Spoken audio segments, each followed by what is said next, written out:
రాష్ట్రంలో జరిగిన మున్సిపల్ ఎన్నికల్లో ఫలితాలు వైసీపీ శ్రేణుల్లో ఆనందోత్సవాలు నింపాయి. దీనిలో భాగంగా అరకులోయలో ఎమ్మెల్యే చెట్టి పాల్గొన ఆధ్వర్యంలో విజయోత్సవ వేడుక నిర్వహించారు. రాష్ట్ర ముఖ్యమంత్రి చిత్రపటానికి పాలాభిషేకం చేసి వేడుకను జరుపుకున్నారు. ఈ సందర్భంగా ఎమ్మెల్యే చెట్టి పాల్గొన మాట్లాడుతూ మున్సిపల్ ఎన్నికలు రాష్ట్ర వైసీపీ శ్రేణుల్లో విజయోత్సవాన్ని, ఆనందోత్సవాన్ని నింపాయన్నారు.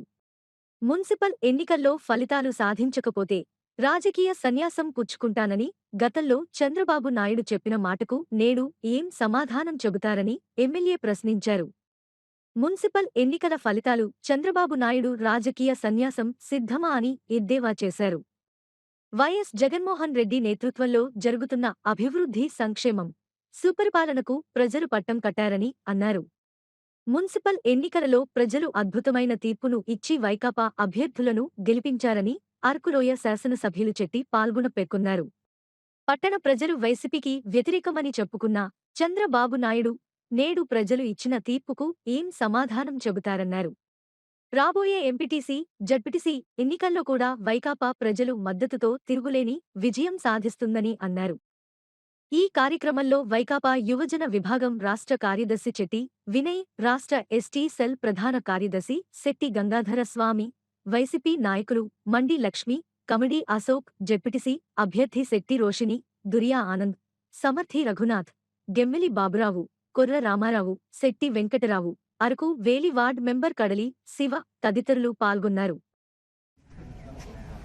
ఎన్నికల ప్రచారంలో భాగంగా గుడివాడ కాన్స్టిట్యున్సీలో ఇక్కడ తెలుగుదేశం పార్టీ గెలుస్తుంది, గెలవకపోతే నేను రాజకీయ సన్యాసం తీసుకుంటానని చెప్పేసి వెన్నుపోటు రాజకీయ నాయకుడైన తెలుగుదేశం అధినేత చంద్రబాబు నాయుడు గారు చెప్పారు.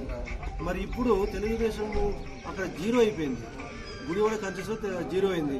మరి ఇప్పుడు చంద్రబాబు నాయుడు గారు అన్నమాట నిలబడతారా, లేకపోతే ఆ మాటని వెనక్కి తీసుకుంటారా, లేదా హైదరాబాద్ వెళ్ళి జూబిలీస్లో దాక్కుంటారా చెప్పాలని చెప్పేసి ఈ పత్రిక నేను డిమాండ్ చేస్తున్నాను.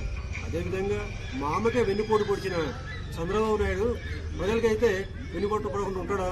అందుకే ప్రజలు చెంప చెల్లుమన్నట్టు మన కొట్టారు. ఇప్పుడు కార్పొరేషన్, మున్సిపాలిటీలు 90% గెలుచుకొని ఈరోజు ప్రజలు బ్రహ్మరథం పడుతున్నారు మా ముఖ్యమంత్రి శ్రీ వైఎస్ జగన్మోహన్ రెడ్డి గారికి.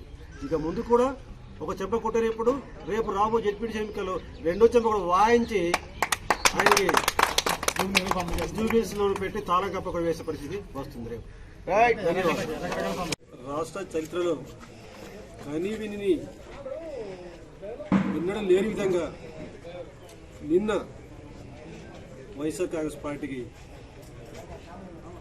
బ్రహ్మాండమైన, అద్భుతమైన విజయ దునుబి ప్రజలు ఇచ్చారు. తెలుగుదేశం పార్టీ చంద్రబాబు నాయుడు గారు కానీ వాళ్ళు తనయుడు లోకేష్ కానీ ఎన్ని దుష్ప్రచారాలు చేసి ఎన్నికల్లో ప్రజలకి నానా రకాలుగా ప్రలోభాలు పెట్టినా సరే వారికి ఓటమి తప్పలేదు. ఒక్క మున్సిపాలిటీ కానీ కార్పొరేషన్ కానీ మెట్లెక్కే పరిస్థితులు ఈరోజు తెలుగుదేశం పార్టీకి లేదు. ప్రజల తీర్పు క్లియర్గా అభివృద్ధి, సంక్షేమ పథకాలు గౌరవ ముఖ్యమంత్రి శ్రీ వైఎస్ జగన్మోహన్ రెడ్డి గారు చూపిస్తున్న అభివృద్ధి, అదేవిధంగా నవరత్నాలతో పాటు 135 హామీలు ఇచ్చి ఈరోజు 113 హామీలు నెరవేర్చిన ఘనత కూడా ప్రీతం ముఖ్యమంత్రి గారిని చెప్పేసి సందర్భంగా. అదేవిధంగా ఉత్తరాంధ్ర కన్వీనర్ ప్రీతమ ఎంపీ శ్రీ వైఎస్ ఎంపీ గారు విజయసాయి రెడ్డి గారు విశాఖపట్నం, ఉత్తరాంధ్రాన్ని దగ్గరుండి మరి భారీ మెజార్టీతో మా యొక్క కార్పొరేషన్ కానీ మున్సిపాలిటీ కానీ గెలిపించిన ఘనత కూడా మా యొక్క ప్రియతమ ఎంపీ విజయసాయి రెడ్డి చెప్తున్నాము. రాష్ట్రంలో ఏ ఎన్నికలు వచ్చినా మా సర్పంచ్ ఎన్నికలకు 90%, ఈరోజు జరిగిన మున్సిపాలిటీ కార్పొరేషన్స్కి 95%, అదేవిధంగా రేపు రాబో ఎంపీటీ జెడ్పీటీసీకి 100% మేము విన్ చేస్తామని చెప్పేసి ఈ సభాముఖంగా తెలియజేసుకుంటున్నాను. ఎప్పుడు ఏ ఎన్నికలు వచ్చినా పూర్తిగా జగన్మోహన్ రెడ్డి గారికి ప్రజలు గెలిపించబోతున్నారు. రేపు రాబోయే ఎన్నికలు జడ్పీటీసీ ఎంపీటీసీ ఎన్నికలు కూడా పూర్తిగా మేము